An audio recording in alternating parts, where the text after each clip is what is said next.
Aloha everybody, what is really good? Today is Monday, July 22nd, 2019. We got another RuneScape update for y'all. Today we see some changes to the Land Out of Time once again. So without any further ado, let's jump right into the video. Let's go. Cats is the illest. What you talking about, Willis? Alright guys, before we get started on the changes, and mainly really just the patch notes in general, there is a large list of those, but I do want to note that with today's updates, the Profound Halo has now made it into the game. This is accessible to anybody who has completed the How Many Games achievements. So there you have it. Also, don't forget that it is double XP weekend this weekend, running from the 26th to the 29th of July. Throughout the weekend, members will get 100% extra XP for every skill. Non-members will get 20% XP. You'll be able to take advantage of double XP across the entire game, including Land Out of Time, with the typical restrictions for double XP weekends. That being said, we're going to jump right into the patch notes, and there is a large list like I said, so let's get into it. So starting off with some big game hunter updates. Strain rocks can be obtained during skinning creatures. Some stones have been removed around the scorpion traps. The aggression circle now better syncs with the dinosaur position after it's eaten Jadinkos. Jadinkos will no longer spawn in the lowest tier encounters. Once a Jadinko has been eaten, the rest will disappear. Chance of Jadinkos spawning have been halved. One of the hard paths has been removed from the arcane Apatosaur. The delay for when you can move when joining a big game encounter has been reduced slightly. Fixed an issue where magic note paper wouldn't work on some bait items. Bank pin is now required to access your bait box. You can now note damaged dinosaur hides. Gotta Go Around It has been added as an achievement. In and Out Nice and Slow has been added as well. If you purchase the bait box upgrade, you will find the bait box in the base camp, which also accepts noted bait for Big Game Hunter. A message will now appear in filtered chat to state when the dinosaur for the current encounter has gone into hiding. And messaging when skinning a creature inside Big Game Hunter has been tweaked slightly. Moving on to overall Anachronia fixes. The world map has been tweaked slightly to better represent the terrain. Totem pieces will now correctly be added to your inventory if you have one space, as opposed to requiring 2 free spaces. Irwinson will now sell standard hunter items on Anachronia. Blocking's been added to a rock on Anachronia. Purchasing the totem pieces from the Herbie Werby reward shop with a full inventory will no longer consume spirit points and not reward a totem piece. Tooltip for the plus and minus buttons when assigning workers has been removed as it was obscuring the value already assigned. Gotta Go Fast will now unlock as intended after unlocking Double Surge and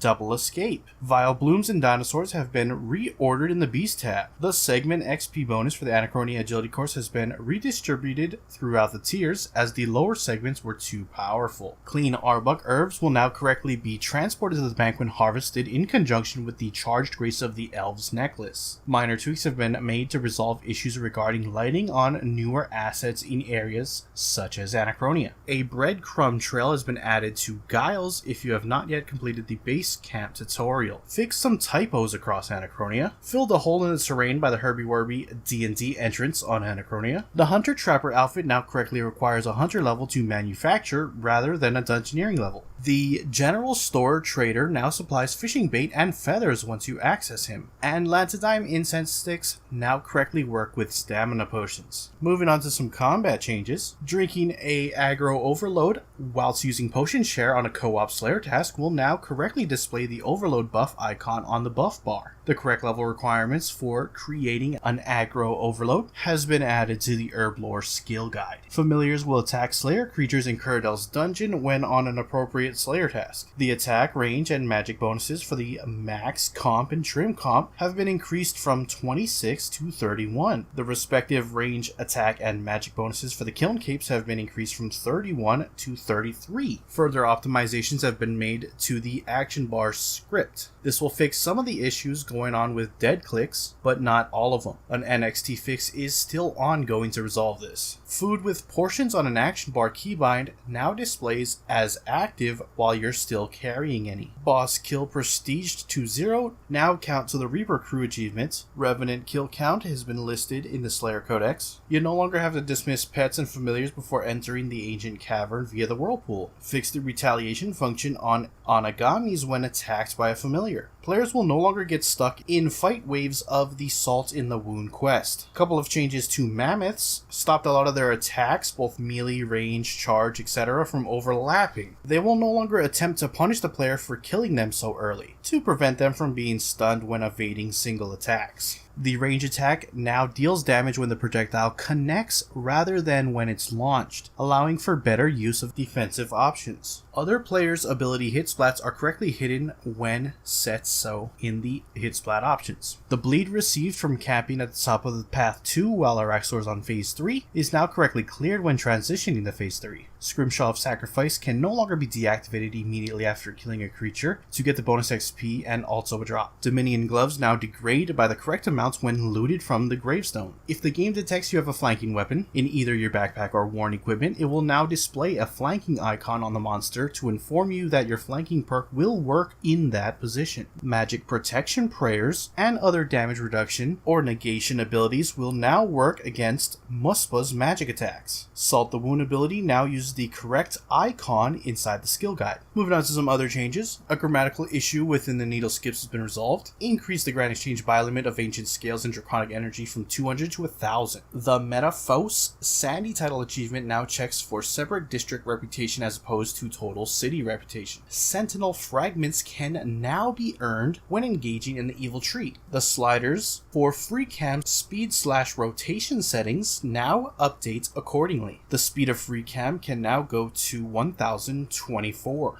A few changes to the Charos Clue Carrier. A tooltip's been added to show you your clues and caskets inside. Messages have been added to tell you when a clue's been added to your clue carrier. When finishing a clue with the carrier on your person, it will now remove a new clue based on the tier of the one you completed, allowing you to start another clue right away. They've corrected a typo in Beneath Cursed Tides. Skilling and miscellaneous spells such as High Alchemy, Jewelry Enchant, or Lodestone Teleports can no longer be cast in Clan Battlegrounds. A mismatch between the voiceover and text for the certain line during the needle skips has been resolved. Player-owned farm breeding pen collector now collects both rams and ewes rather than just ewes. Remove the message box when using the teleport option on the elite skilling outfits, allowing you to get your teleports much more quickly. Snakes at the Dracolith mine south of the Taibawanai and those at the Light Animica mine near Polnivnich have migrated and should no longer bother players with low combat levels. Corrected the typo in Tarn's diary, as well as in the Varrock task set reward dialogue. Fixed stretching on depleted mining crablets. Corrected a grammatical error in the Rocking Out quest reward. Added a toggle option to the Legends cape, allowing the player to choose whether to teleport to the gates or within the guild with ease. Area loot now accounts for the Spirit Gem Bag.